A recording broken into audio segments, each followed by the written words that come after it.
हाजोब हानानै बावसो थानांबाय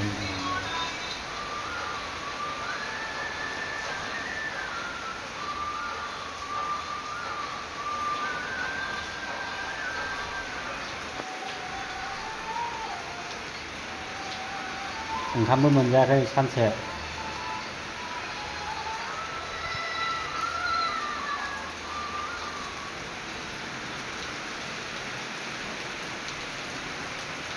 नैबे ट्रेक्टराव लड होनांगौ बैहाय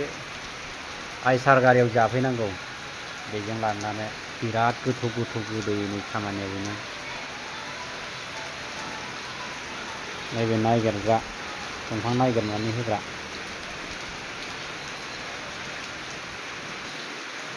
खिग्रा बे हासुग्रा बे मन्दिर बेसेबां ओंखाम उखैना हामला नै रावानो गोदोलायबाय बेनाबो आंनि बायदि बेंगालराव फैनानै बिराद खस्थ' मोनफैयो जों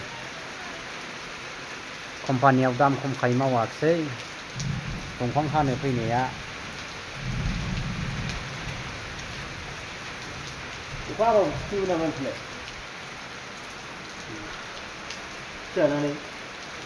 ओरैनो आद' सामब्राम